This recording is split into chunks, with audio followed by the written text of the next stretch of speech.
Welcome to Morning Convos with Ali Sheen. The child support system was originally a bipartisan policy reform designed to serve divorced parents who were steadily employed. But the system was established nearly 40 years ago and is based on an outdated stereotype that viewed moms as a housewife and dads as the sole breadwinner. This social construct is what feminists and progressives are supposed to be against. Yet there is no outcry for the male patriarchal system that still perpetrates this stereotype.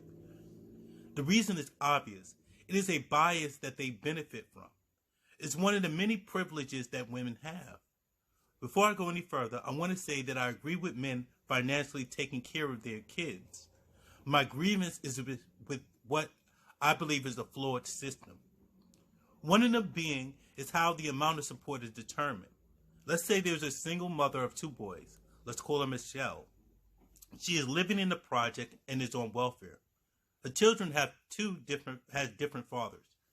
One day she takes them to court for child support. One father is unemployed and the other is a millionaire. The father that is unemployed payments was $200 a month. The millionaire was $17,000. The same household, two vastly different outcomes. The average child does not need thousands upon thousands a month to be raised. When the government now determines how much money to give welfare recipients, they calculated a child to cost $101 a month. But when it comes to other people's money with child support, there is no fixed amount. Support is calculated based on the non-custodial parent's income. This has led to women having what I call commodity babies. They actively pursue rich men in hopes of having a baby to be set for life or at least 18 years. Like I said earlier, I agree with fathers paying their fair share. Fair is a key word. But when the mother is steadily unemployed and the only income in the household is the child support payments, I have a big problem with that. The mother has to be committing fraud because the excess money has to be used on herself. Legally, child support payments can be used for the basic necessities of the child. Those things include medical care for the child, educational fees for their child, child care. They can use it for child care, transportation or travel if the mother has a car or something like that to get around, but also for the child. Entertainment for the child, so you can't go to the movie by yourself. Extracurricular activities, as long as the child's there, or college expenses.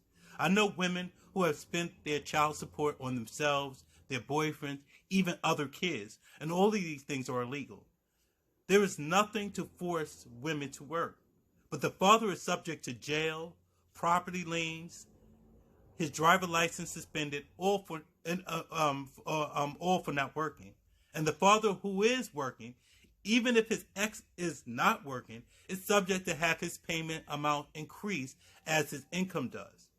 But because child support says if the family was together and the father had a raise, the child would benefit from that. Sounds noble and good and everything, so you look at it this way. Most families who receive welfare only receive up to a quarter of the collected support because the state retains the money to reimburse itself for the money spent on welfare. So it's hypocritical of the government to say that these children are such in such need for this money, but then take it for themselves, especially when the welfare amount, the amount welfare takes from the child support eclipses the amount welfare gives the household in general. The state is benefiting from this broken system, and it has impacted the poor the hardest. 29% of the families in the system live below the federal poverty line. Many fathers sincerely want to do right by their children, but simply do not have the means to do so. According to an article titled 4 Problems with the Child Support System, states, in 1986, a CBS-produced report entitled The Vanishing Family Crisis in Black America, which featured a New Jersey father of 6 who bragged on camera about not supporting his children financially. The report sparked outrage across the country and even led to stricter child support laws.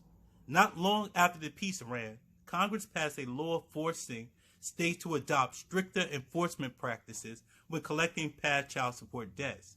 That trend continued well into the 90s when President Bill Clinton's Welfare Reform Act gave government even greater power to enforce child support collection against non-custodial parents.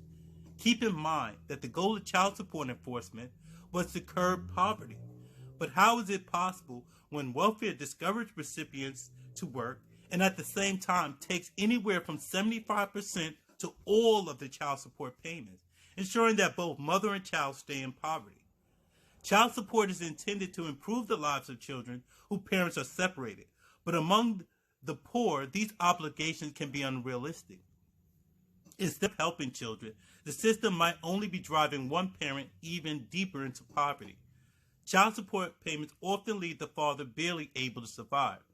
There's a screenshot of a man's pay stub with his child support deduction that went around Facebook. From a $1,600 check, he was left with $400 every 2 weeks for on his check. He makes about a little over $30,000 a year, but the way his check is that he brings home is about $4,800 a year. There's children at McDonald's that make more than that. And what about the fathers that never wanted the child at all? Feminists love talking about my body, my decision, but that unilateral decision they get to make has a lasting impact on the man that has no say in that decision. If a woman decides that they want to keep a baby a man clearly doesn't want to raise, he should be able to give up his financial obligations to that child. It's unfair to force a person into an 18-year obligation they were against to from the onset. If progressives really cared, they would overhaul the whole system. Some of the changes that need to be made is making work mandatory for the custodial parent. No more free rides.